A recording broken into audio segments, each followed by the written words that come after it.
دلوقتي هنعمل طبق حادق. Maintenant, on va faire un plat salé.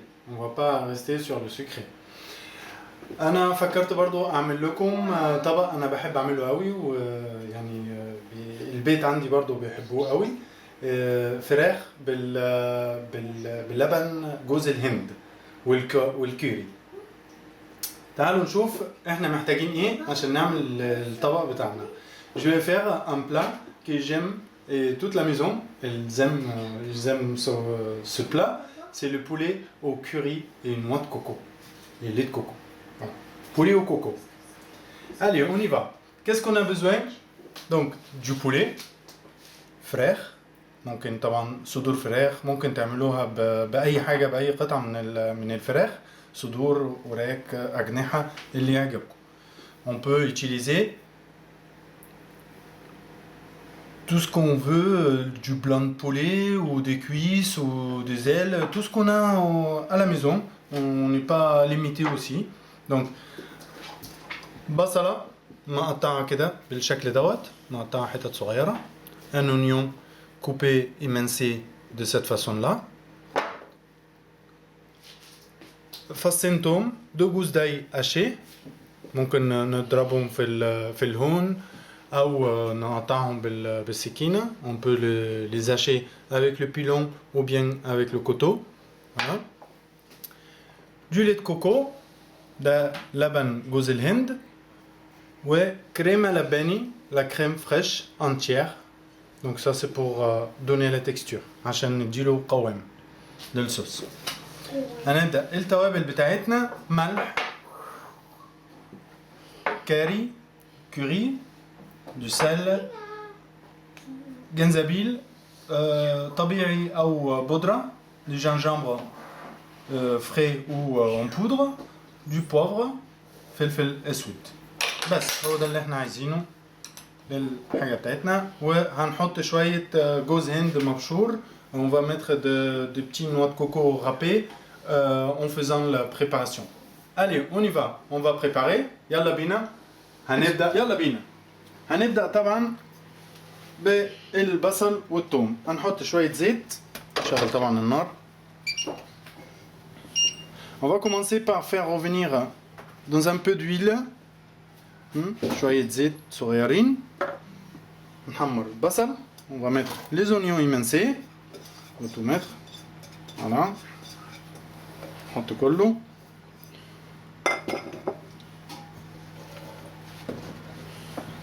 هنسيبه يسخن شوية البصل طبعا. On va laisser les oignons grossir un petit peu. دلوقتي البصل سخن اهو زي ما انتم شايفين. هنبدأ نحط الثوم. Quand l'oignon chauffe bien comme ça, on va rajouter l'ail haché. On va les mélanger. نخلطهم مع بعض. الريحة جميلة دلوقتي لسه. طبعا دي وصفة مختلفة شوية طبعا، فهتشوفوها هتبقى حلوة، هتعجبكم يعني لو عملتوها هتعجبكم. Ça c'est une recette voilà, de revisiter. Il y a plein de recettes de poulet au coco. Donc cette recette moi me va bien, me plaît bien. C'est pratique et rapide. أول ما البصل يبدأ خلاص يبقى سخن قوي كده وخلاص بدأ يتحمر، هنضيف جوز الهند المبشور. Quand les oignons ils sont bien frits, on va rajouter les noix de coco râpées pour les torréfier. Voilà. هنسيبهم يتحمصوا شوية جوز الهند مع البصل وتقليب على طول طبعا. On va mélanger tout le temps pour le faire griller. Une fois que c'est grillé, on va rajouter nos épices.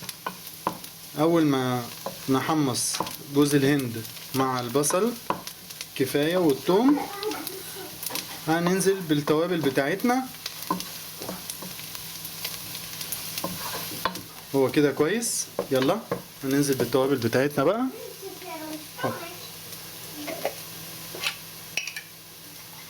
ملح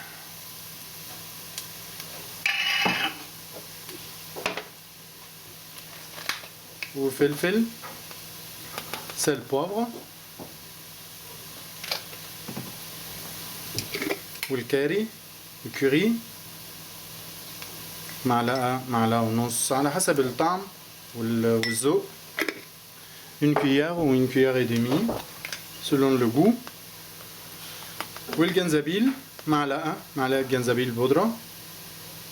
Une cuillère de gingembre en poudre ou bien un morceau de gingembre frais. وهنقلب كويس. ريحته جميلة دلوقتي تحفة. هنقلبهم كويس لغاية لما يتحمروا ويختلطوا مع بعض التوابل كلها. On va mélanger pour tout mélanger ensemble, bien mixer et aussi griller, sortir tous les arômes des épices. طلع كل الطعم اللي موجود في التوابل وفي البصل. دلوقتي هنحط لبن جوز الهند مرة واحدة. On va mettre le lait de coco. On va mélanger bien. نقلب كويس. وهنحط شوية الكريمة اللباني. On va mettre la crème fraîche. معرفش الكريمة اللباني اسمها ايه في مصر. الكريمة اللباني الكريم فريش معرفش. بس هنحط حبة كده حلوين. نحط العلبة كلها كويس حوالي 50 جرام. À peu près 50 grammes de crème fraîche. وهنقلبها كويس.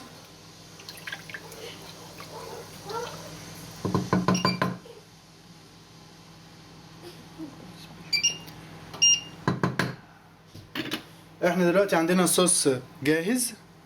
هنبدأ نجهز الفراخ. هحط دوت على النار هنا علشان الصوص تسخن وتتقل. هغطيها طبعا ممكن نغطيها. On va le couvrir, on va le laisser ici mijoter la sauce et on va commencer à travailler le poulet.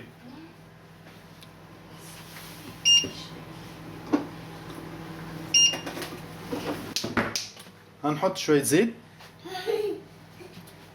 On va mettre un peu d'huile pour faire dorer notre poulet. On va laisser l'huile chauffer un peu. سخن الزيت.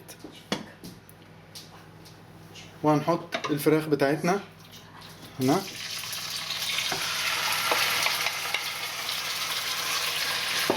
On va mettre le poulet. Le poulet, il faut mettre un peu de sel. نحط شوية ملح وشوية فلفل مع الفراخ.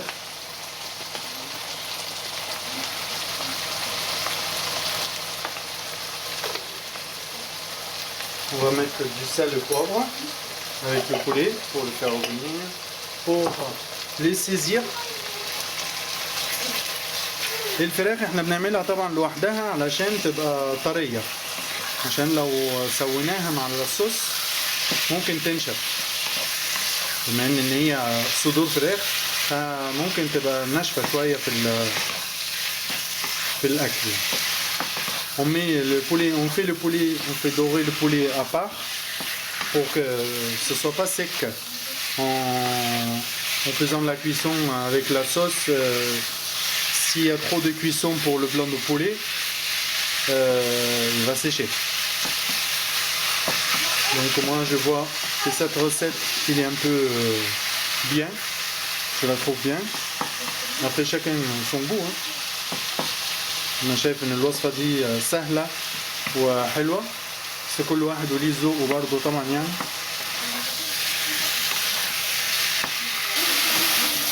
دلوقتي الفراخ بتاعتي خلاص استوت. بقت يعني حوالي 80% من السوا بتاعها. Quand le poulet a 80% de cuisson, on va le rajouter sur la sauce qui a bien mijoté. اول ما الفراخ خلاص اهي 80% اهي، فاضل لها شويه بس، هنحط بقيه السوا بتاعها جوه الصوص بتاعت الكاري بتاعتي اهي والكوكو، هنحطها جوه علشان تاخد الطعم طبعا بتاع ايه جوز الهند، اللبن بتاع جوز الهند. Comme ça, et prendre le goût du lait de coco et la sauce du curry. On va les laisser 5 minutes mijoter à feu doux et ça sera prêt. زي ما انتم شايفين الطبق بتاعي خلص اهو، ريحته جميلة جدا، وانا بقدمه بالشكل دوت مع رز ابيض كده اهو. On peut le servir comme vous voyez avec du riz blanc. ممكن برضو لو مش عايزين تعملوا بالرز ممكن نحط بدل الرز نحط بطاطس في الصوص بتاعتنا. On peut mettre, si on veut pas du riz, on peut mettre de pommes de terre en dés dans la sauce. Bon appétit. بالهنا والشفا. خلاص احنا خلصنا الطبق بتاعنا النهارده، واتمنى ان يكون عجبكم الوصفه، عجبتكم. On a fini pour aujourd'hui le poulet au coco et curry. J'espère que ça vous a plu et à demain. اشوفكم بكره. باي باي.